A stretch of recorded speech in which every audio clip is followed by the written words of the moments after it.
Good. I'd like to welcome you all to this important event. Those of you in the room and those of you worldwide watching and listening and hopefully participating, thank you for joining. The subject matter is important.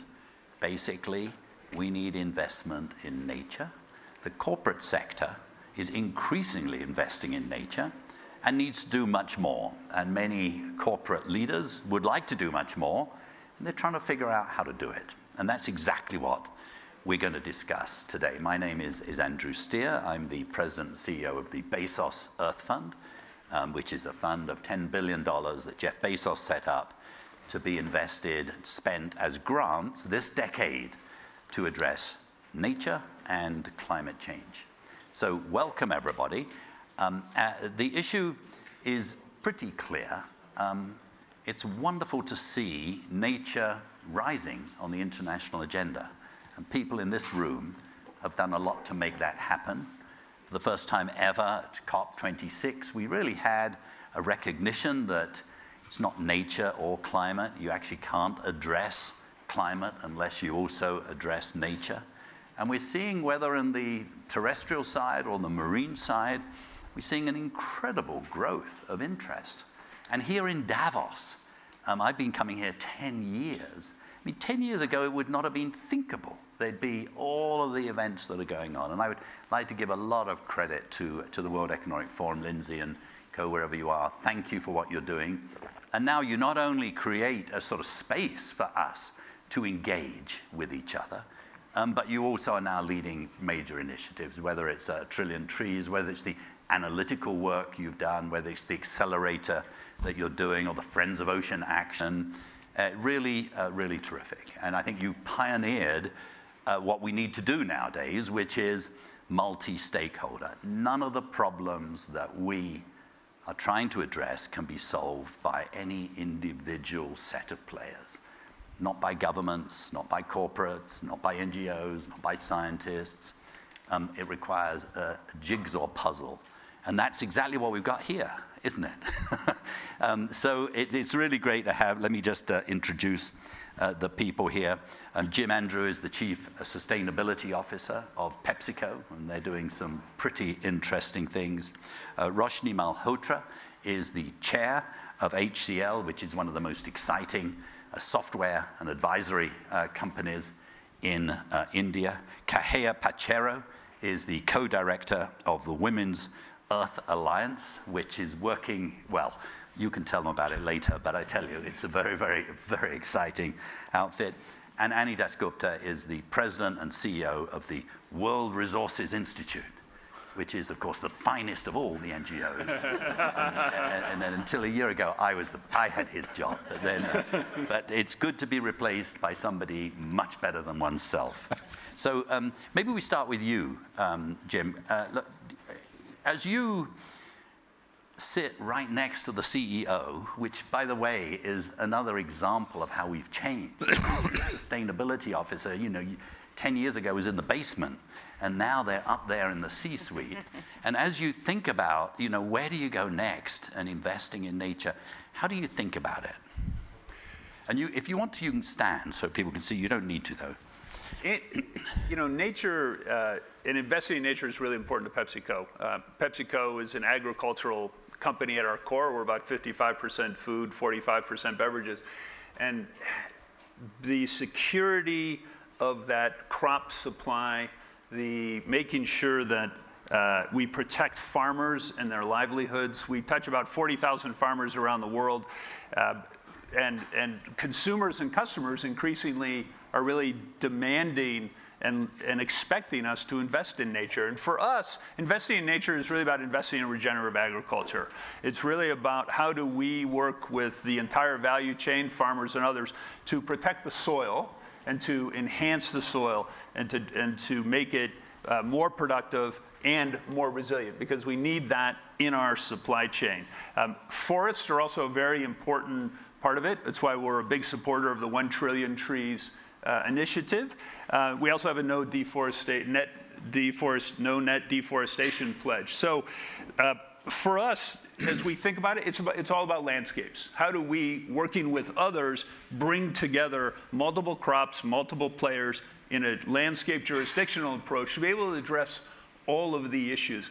That's what, as an agricultural company, really at our core, that's what we need, and that's why investing in nature is a very logical part of our PepsiCo positive strategy, which really puts sustainability at the center of our business so that we drive and build a sustainable company. And by that, I don't mean just green, but I also mean built for the long term and can address all of the challenge facing us. You gave me 2 minutes, so hopefully I did it. You did it. That was perfect. So you deserve a follow-up question.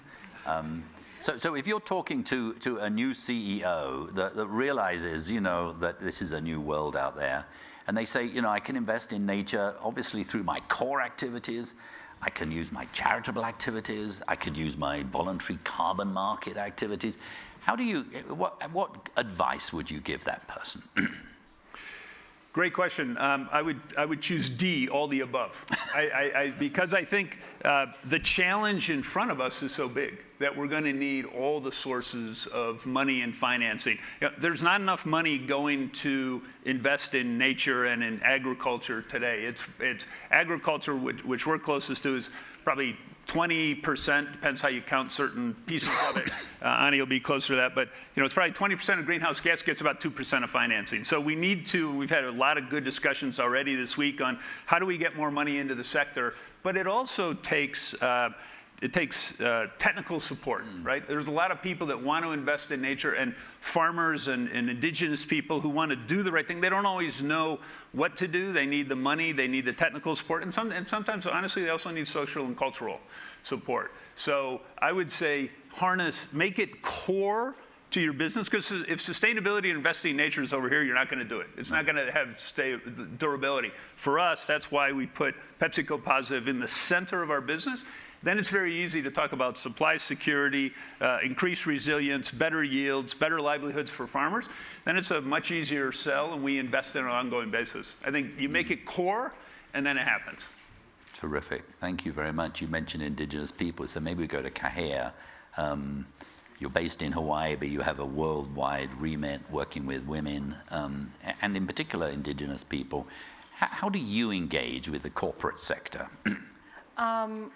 So through our work, we really amplify the grassroots women-led solutions for climate. And we partner with various companies who are mission-aligned with ours, who want to make an impact on climate, and who believe that grassroots solutions, like we believe that grassroots solutions will really be the thing that moves the needle on climate change. And, I think kind of listening to what I've been hearing over the past day and a half, it's just been a day and a half here. But I think I would encourage a mindset shift a bit from companies wanting to move the needle on climate. And, when we talk about all of these kinds of solutions, these nature-based solutions, those are all really based on an indigenous framework. They are a holistic approach to sustainably stewarding and restoring our ecosystems by ensuring our social, community, and biodiversity thrives. And it's holistic in nature. So nature-based solutions, if you take a nature-based solutions approach,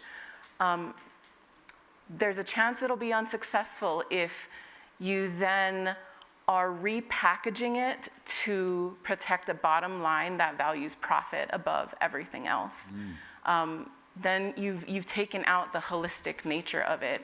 You've stopped, with the way that some nature-based solutions are being implemented currently, they're not taking that holistic approach. They are not requiring something like decarbonization. They are not requiring companies who are engaged in nature-based solutions also stop harm that they are causing communities and the earth in different places.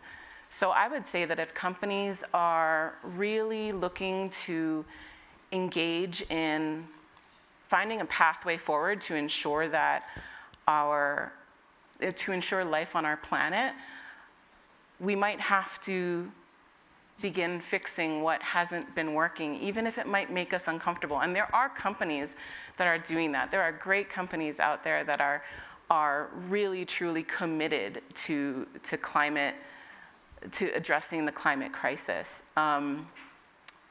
But I think there are also companies who are still trying to figure out a way to profit from nature-based solutions. And while I think that's possible, profit cannot be the goal here. Survival has to be the goal. And I think that's a pretty worthwhile investment.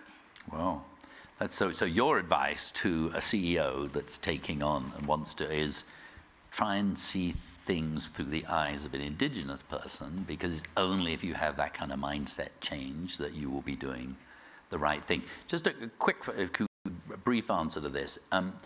Obviously, you are working with some leading corporations. I'm sure some of them here are included among those.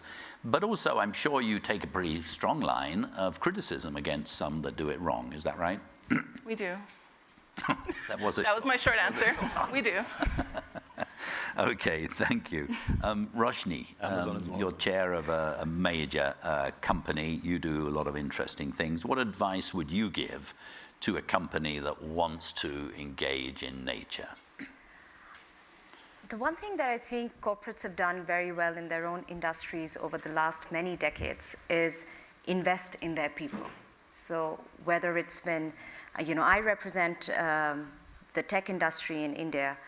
India is 17% of the world's population, and the tech industry is the largest employer of white-collar jobs in our country, and many, many million. For every 100 jobs that a young graduate is aspiring to work in tech industry, maybe there is less than a handful of people who are aspiring for a career in nature. So my thought is, and what we do at HCL, but what corporates can really do, is invest in people in nature. So, there's been much debate at the World Economic Forum for, again, many years, even, during this time, which is what are the future skills in tech? What are the future skills in sustainability? But what are the future skills in nature? And I think that that is a space which is empty. If we look at people working in nature, as the work Kahir does, most of these people who have the indigenous knowledge are the people also who are most vulnerable to the changes which are taking place in nature. So when you think about nature-based solutions, can they see themselves as part of improving their ecosystems and then the larger ecosystems of the urban cities we live in? But they are the people who hold the knowledge. So much like we as corporates have done for skills for varied number of industries, what is it that we can do for skills in nature? And how do we scale that very fast and very vast so that the impact can be much broader? And of course, as with the tech industry, with nature as well, bring down the average age of people working in nature. I think that's important because it gives them a long runway to make an impact. That's terrific. And as you look at your own staff, and you have, was it 200? 200,000. 200,000 people working in your company. Is it intuitive to them that a company that's in whatever you're in your case in software and advisory services, intuitive to them that they want to be part of this sort of new approach to nature? So I think it's about creating that ecosystem within the organization. So, as we do about 2 million hours of training a quarter, upskilling with the new tech skills. But how do you actually provide, let's say, it's, at least for us at HCL, we have the HCL Technologies Academy, which has skills for nature. People wanting to make an impact in their own societies where they live. Or now everybody's working from home, so they've moved back to tier 2 and tier 3 cities, which is much closer to being more in rural India, where the impact of nature is that much more felt. And they will often ask questions like, So how can I make an impact? Give me the skills. Yeah. And then, so it's a bit of a push and a bit of a pull. But I think that all corporates are such large employers of young people that their ability to, pivot their minds and really move them and shift them in that direction is much more easier to do. Oh, that is really great to hear.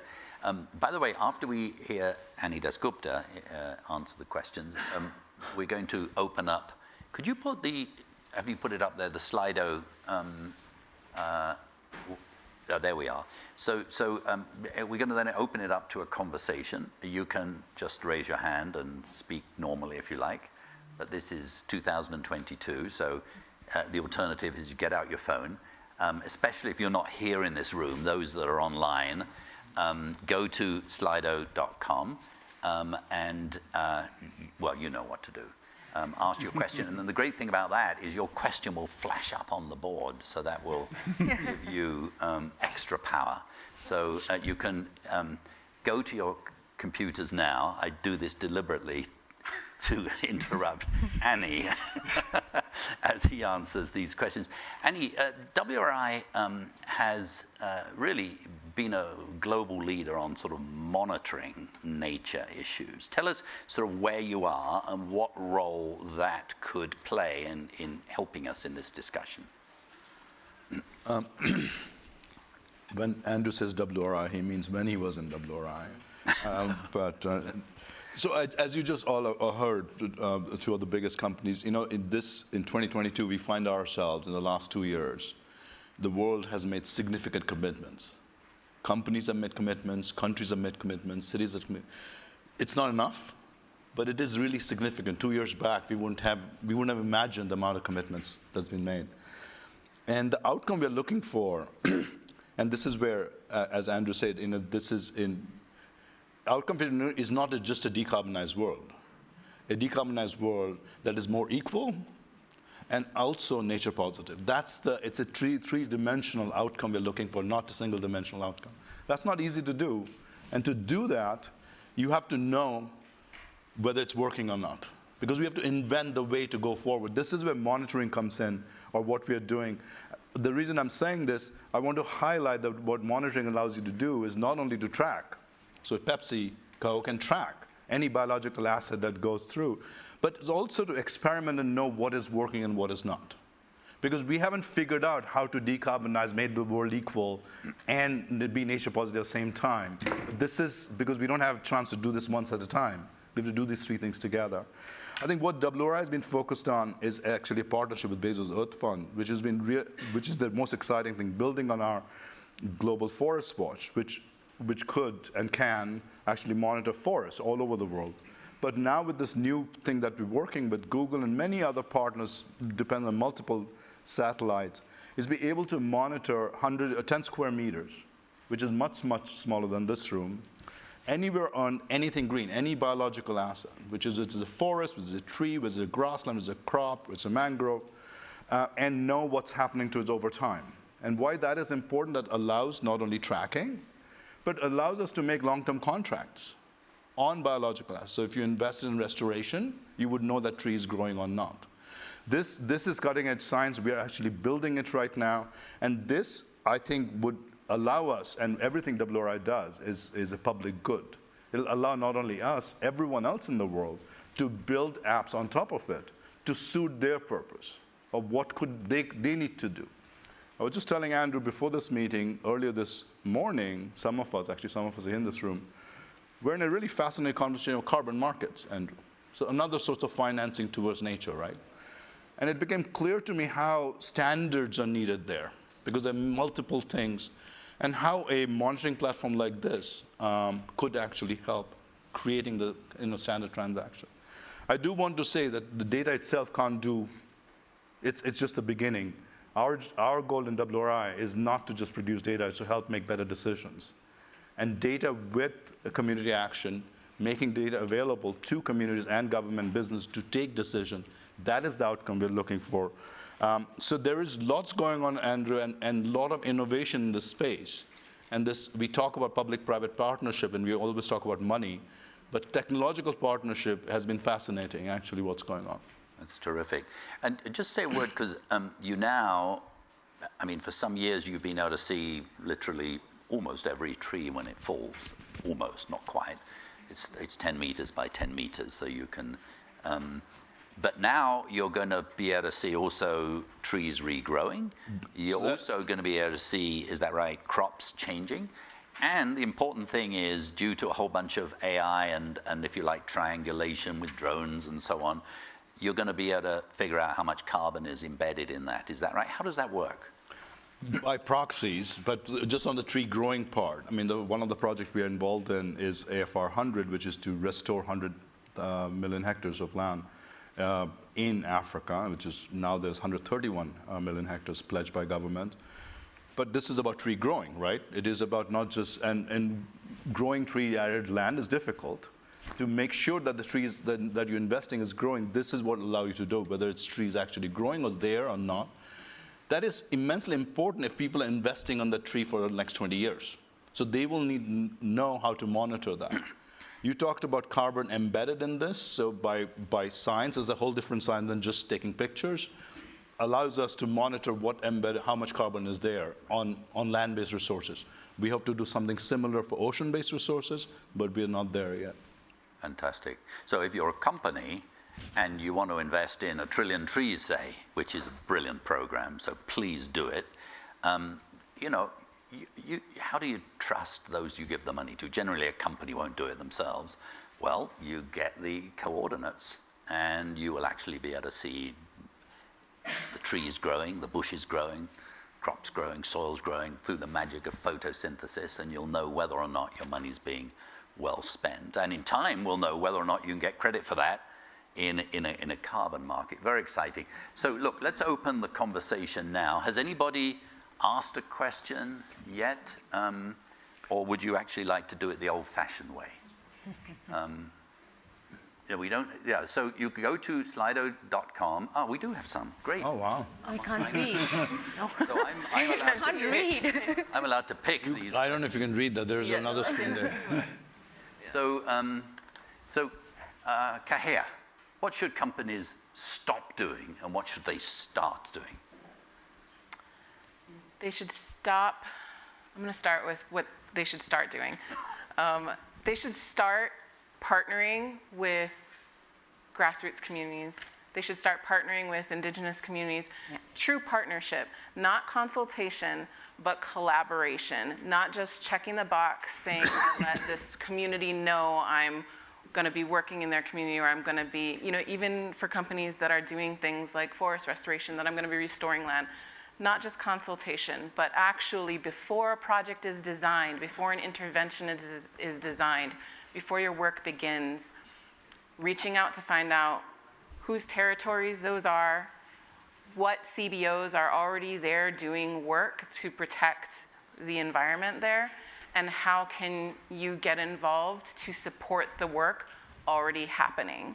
I think in terms of what needs to stop happening is we need to stop going into communities with our own agendas and telling them what they need to do for the public benefit. We need to stop thinking of indigenous communities and local communities as just those who are most impacted, although they are, and not just as beneficiaries of whatever interventions we are doing.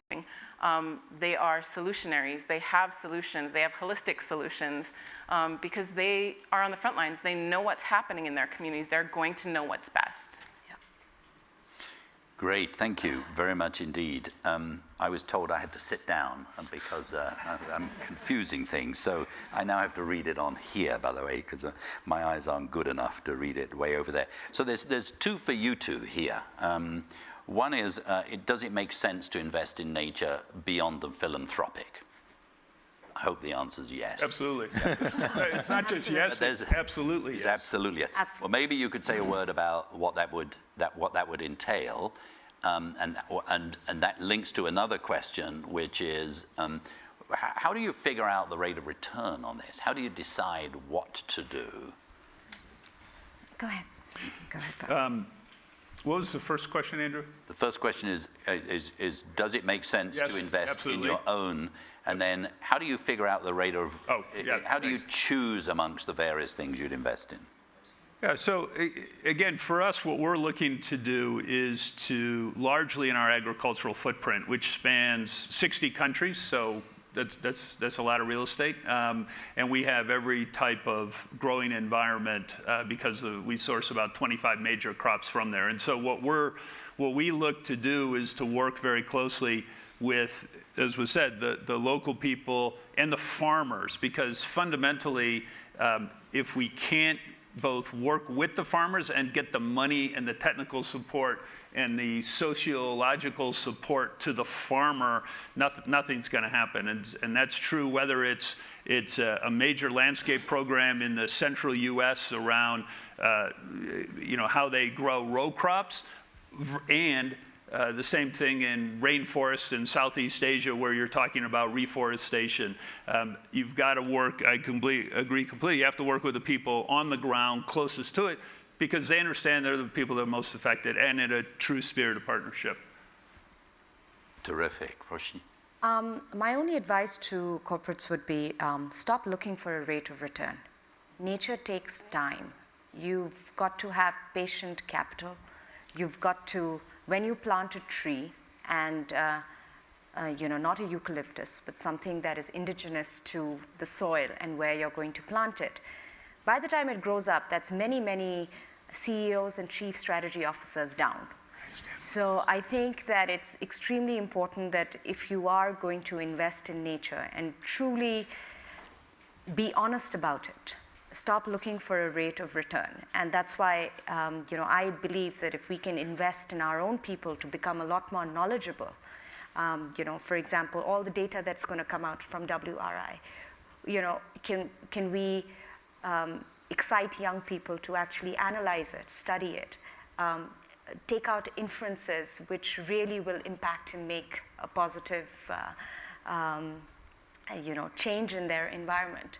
So I think investing in people, allowing for patient capital, allowing for nature to take time is very important. So there is an aspect of it which is philanthropic. There is an aspect of it which is, of course, CSR, but also investment in just your own people. Oh. And the average age in all companies is decreasing with time. I think younger people today are much more conscientious about climate. They're asking those questions from all of us in this room. So I think that we owe it to them to invest in them as well, to ask the right questions and then to do the right thing. Beautiful, beautiful. Andrew, can I just jump in real quick? I think that as we have looked, and I speak for PepsiCo, as we have looked, we have found more and more places where there actually is a very positive rate of return. And so that makes it much easier to get the entire business aligned behind it. Now, we have to be creative about how we think about it. We have to bring an better understanding of what's really going on in the world. What is the risk to our ecosystem? If we don't have crops, we can't make food. As we better understand those things around water, climate, and so on, the ability to generate risk-reducing and in some cases just flat-out positive return is more and more possible, and we find it more and more places, which makes it much easier to get the businesses behind it. And so I would just appeal to everybody. There's probably more there than you think, and more places once you really start to look at it to find actually quite attractive rates of return, which also help nature. To make them successful, you got to work with the farmers and the local people to really drive that benefit. So great, thank you. Annie, I know you want to answer this question, but let me ask you another question, which is, how do you avoid corporate investments for nature being misused for greenwashing? Well, I wanted to answer that question. I also want to very much second what you said about ROI, that we have to reinvent what return of investment is. Because ultimately, we need leadership from the corporate sector. $65 trillion of the world's GDP is corporate sector, business sector, not corporate, is small. And if they don't shift, because this market itself won't take care of it. There's some hitches here that leadership is needed. I very much want to answer the question on greenwashing, which is connected to this. It is that there is a serious issue of credibility of these commitments, because there are companies who are saying the right thing and doing the right thing. Two of them are here.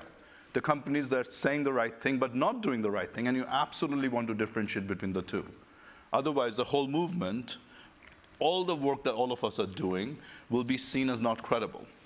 So it is very important that credibility is something we look at. And credibility from WRI's perspective and in companies' perspective has three things. One is you actually commit to take action yourself as a company. You decarbonize. Don't buy carbon or carbon market just to offset your, because there's not enough offset out there in the world if you just continue to throw emissions in the world. That's number one. Second, have a plan. That's the second. And be transparent of progress you're making, because decarbonizing net zero for most companies, it's not an easy path. And it's a long-term path. So the answer to the question, I think we should all be aware of the word greenwashing, because remember, right now, consumers are going to ask for greener companies, so there'll be a lot more companies that want to be green and not do the hard work. And I think our job in WRI and others is to differentiate. This is why SBTi was created, to differentiate companies that are taking action versus companies that are not. My view is that companies that are not decarbonizing themselves should not participate in any carbon markets whatsoever. Mm. Well said indeed. And if we don't take a disciplined approach, we can undermine the very thing we're trying to do. And you go all the way back, actually, Dasana, it'd be great to hear from you, because you go all the way back, for example, to 2007 when we had the COP in Indonesia. The big thing then was REDD+, do you remember? And in a way we lost a decade probably, because of low quality and the lack of that. Dasana, you're one of the leading investors in that. Do you want to say a word? Yes, yes. Yes, my name is Darsono. Actually, I'm from Indonesia. 15 years ago, I think I believe that there is a path of investing in nature. So, after COP13 in Bali, we decided to do an NBS. Well, it's not even called NBS then. It was called REDD+.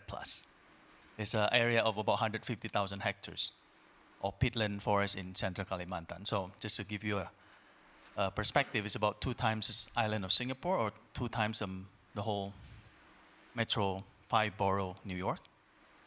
So, but at that time, nobody understand this. There was supposed to be a market then, carbon market it's called, but I think it took us 10 years to get our first sales. It's a long journey. But now, what I can tell you, Roshni, you said that don't look at return. There is a return now.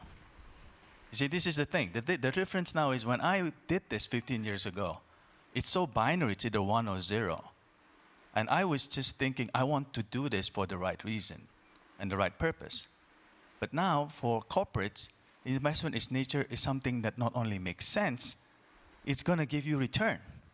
And one thing that people are not pricing today is impact. You see, when you invest in nature, just like Ahia said, it's about people. It's about biodiversity. We are so used to the matrix of price of earning, cash flow, NPV, but we never, and we still cannot value impact. Right. So hence all this valuation that we see are not there. People are still scared, but I think the question becomes, how can we push this boundary more? We need people like you more and more. Right. Thank you. And we'll pick up that. That's a great point. I'd like to turn to Kahir and Roshni now. Questions. One is, the Alpha Gen is so excited about investing in nature. So besides training, do you have any other suggestions? And then Fabio from Brazil asks, how can we get engaged as young people? Okay, here you work especially with women and young women. Tell us about how would you answer the question of Fabio, for example?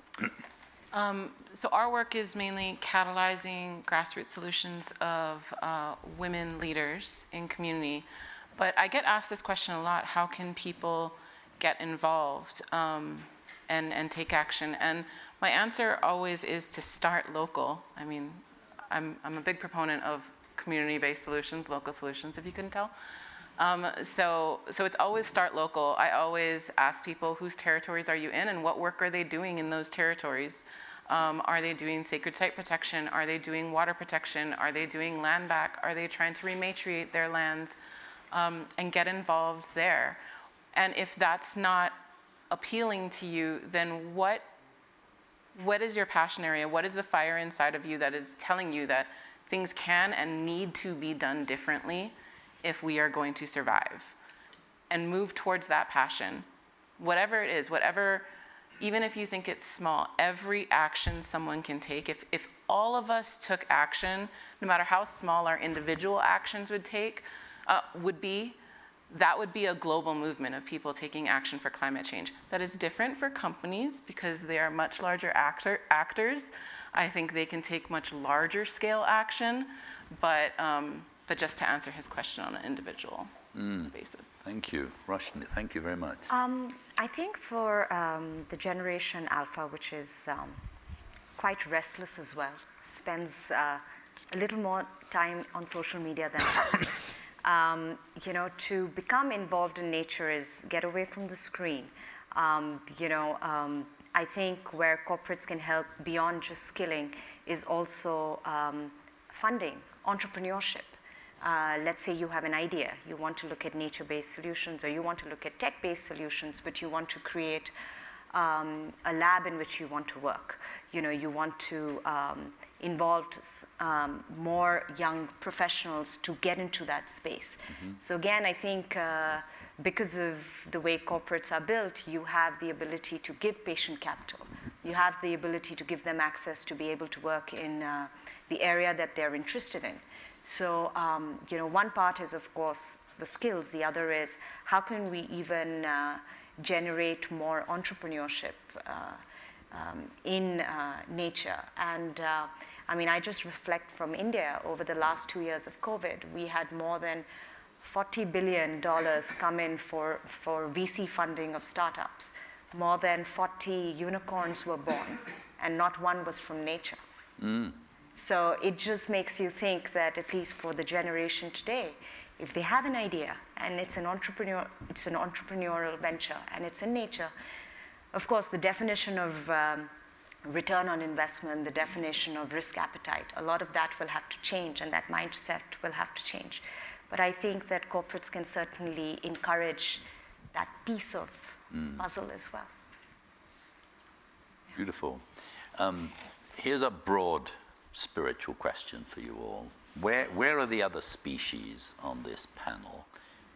We are tending to focus on the anthropogenic, aren't we? And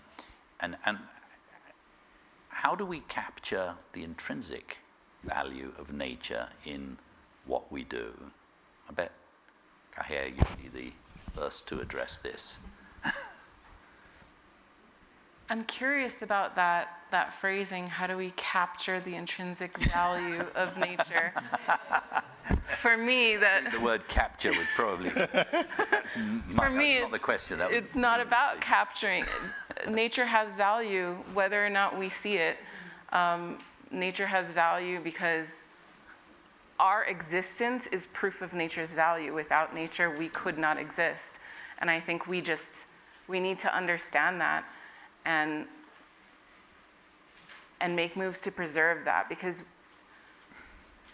everything between people and nature is connected. Anything that happens to the earth happens to us and happens to our bodies. And as women in particular, anything that happens to earth really happens to our bodies and is reflected in the health and the safety of our bodies. And so I think for me, that's part of the intrinsic value of nature, is just seeing it as a mirror for ourselves.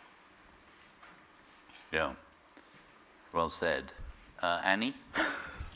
I'll try to take a non-spiritual angle to it. I think, Andrew, the biggest scientific development that has taken place since Paris has been the correlation with nature and climate, and actually biodiversity and climate. In Paris, there wasn't any discussion on biodiversity. the idea that we as a species actually coexist with many other species is not human first, which is the question actually. And that is scientifically now shown that there is no way for us to survive and keep the world at 1.5 degrees if we don't protect nature and the diverse set of species. So I think the science is catching up, not as much ahead in the spiritual, because that is what the science is telling us right now, that there's this world, the humans won't survive. Actually, the other species most probably will. That if we, and the frightening fact is, we're very close. We're at 1.1 degree, that's what IPCC said. Someone actually in a room yesterday said, no, that's not true, we're at 1.4 degree. I don't know whatever it is that 1.1 degree it's not a theoretical perspective anymore. We can see what's happening to the world. It was 50 some degrees, 53 degrees in Pakistan, 45 degrees in India for a week, right? Roshi, I mean, I'm not making this up. Yep. This is where we are. So I think it is, I think science is just catching up with the spiritual thing that our ancestors knew for a long time. Can I jump in really quickly? I appreciate what you just said, Annie, and I just want to say that distinction between the science and the spiritual, I think that's one of the other shifts we almost have to make is what we're thinking of as spiritual is traditional ecological knowledge. It is really the thing that has allowed our species to sustainably survive on this planet for generations. And so I think we have to start valuing it as much, if not more, than scientific knowledge. And I'm not saying you can do one or the other, but both of them have to come together, and we have to stop thinking of them as separate. Well said. Yeah. We're heading towards the end zone now, so we'll have some very brief answers. Well, there's a couple I want to end on, but first, Jim, food systems need to transform. A food system approach means that you link health of people to the health of the planet. Is PepsiCo working on both? Absolutely, and these are systems problems. They require an understanding of the interconnectedness on an end-to-end basis, people, planet, how they all interrelate, and as has been said several times, no one piece stands in isolation. So what we're trying to do, and our part is to really help lead that transformation of the food system so that it is more sustainable, better for people, better for the planet. That's terrific. Thank you. Annie, in order to calibrate AI to predict carbon from satellites, we need to ground truth data. How can we foster collection and sharing of ground data?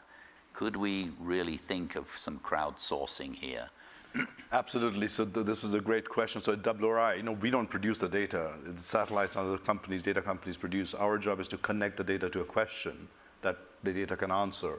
And collecting, ground truthing the data, because it's a question Andrew asks us, how much carbon is there? You actually have to go to a particular patch and see what it is. But this idea of ground truthing it across the world, Andrew, this is something we should do more of. Open source. I mean, this could be done very much so given the technology there is. But our work is not just the data. It is actually data that is ground truth. Otherwise, you won't answer any question. You'll just have data. Great. It's a question from Hella Bank-Jorgensen, who is here or online, asking, what's holding investment back? Is it a lack of understanding? So that's one question. Hold that question. And let's merge it and then make this the final question. What is the single most impactful action that companies can take when investing in nature? Start one by one. Roshni. I think for companies, the single most investment they can make is investing in more capacity building for nature. That's investing in people, whether it's skills, whether it's entrepreneurship, CSR funding, philanthropic funding, patient capital, and really investing in people for nature. Great. Thank you. Ahia. A global investment in grassroots climate solutions. Yeah. Wonderful. Thank you. Annie. I think companies should see what the overall outcome we're looking for, which is a sustainable world, which is net zero. So nature would be one part of the solution. They should look at the systemically. How does nature fit into getting there? It's not, they need to decarbonize, they need to invest in nature, they need to invest in communities. Perfect. Jim. I think all great answers, and I would add to it, collaborate with others. This is a team sport, and no organization can do it by itself, and we all need to work together in ways that are often uncomfortable, new, and different. So collaborate, partnership, Wonderful. work together. That brings us to the end of our discussion. Look, there is a revolution underway. The direction of change is absolutely positive. We're in a place today where you have leading corporations that genuinely want to do the right thing. And the pace is nowhere near enough. And let's use this year. Sort of the implication has been we've been more on land during this, but also let's not forget we've got the Ocean Conference coming up, and then we've got the Biodiversity Convention coming up. We've got the G20 in Indonesia that's putting nature pretty central, including the ocean and the land. We've got incredibly exciting things on forests. We've got carbon markets that are developing. And a wonderful ending, all of you. Thank you very much. Let's give a round of applause to these guys.